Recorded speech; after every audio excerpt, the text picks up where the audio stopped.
90% Gaza खंडहर बन चुका है। हर तरफ मलबा ही मलबा है, रोते बिलखते लोग हैं, लेकिन फिर भी इजराइल अपने हमले बंद करने के लिए तैयार नहीं है।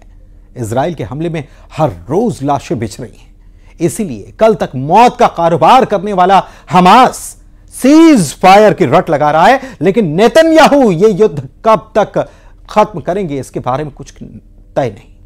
वो युद्ध तब तक खत्म करने के लिए राजी नहीं हैं जब तक कि उनकी आखिरी कस्में पूरी नहीं हो जाती।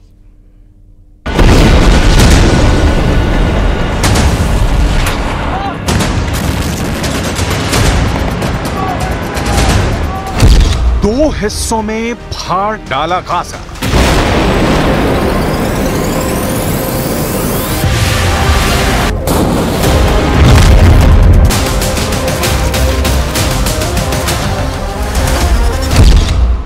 जमीन में दफन हुआ हमास।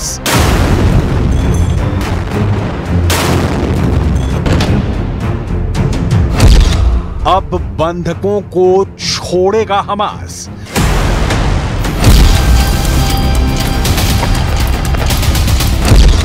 नेतन्याहू की हमास के नाश की आखिरी कसम।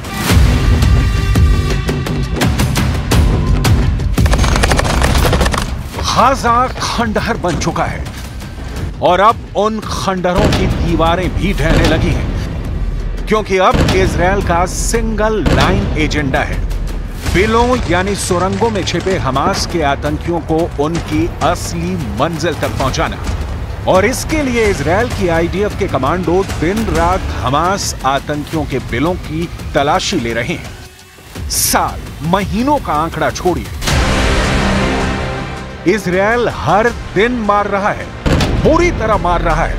गाजा में हर दिन लाशें बिछा रहा है। इजरायली पीएम नेतन्याहू कसम खा चुके हैं कि मारेंगे मारेंगे और हर कीमत पर मारेंगे। रॉयटर्स की रिपोर्ट के मुताबिक इजरायली सेना की हमास से काफी करीबी लड़ाई चल रही है। स्थानीय निवासियों ने कहा कि ऐसा लगता है कि इजरायली सेना रफा पर अपना कब्जा जमाने की कोशिश कर रही है। बता दें कि रफा मिस्र की सीमा से लगा है और मई की शुरुआत से ही यह स्थान इजरायली हमले का केंद्र रहा है। रिपोर्ट के मुताबिक इजरायली टैंक शहर के पश्चिमी और उत्तरी हिस्सों में जबरन घुस रहे थे। इससे पहले उन्होंने पूर्व और दक्षिण केंद्र पर कब्जा कर लिया था।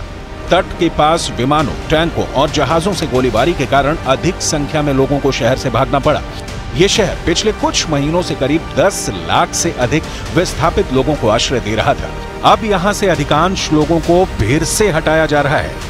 अभी हाल ही में याह्या सिनवार ने कहा था कि जंग में गाजा के आम नागरिकों की मौत फिलिस्तीनियों की आजादी के लिए जरूरी है। सिनवार का मानना है कि युद्ध में जितने ज्यादा आम नागरिकों की मौत होगी, हमास को उतना ज्यादा फायदा मिलेगा। हमास की चिंता यह है कि इजराइल बंधकों की रिहाई के बाद फिर से युद्ध शुरू कर देगा।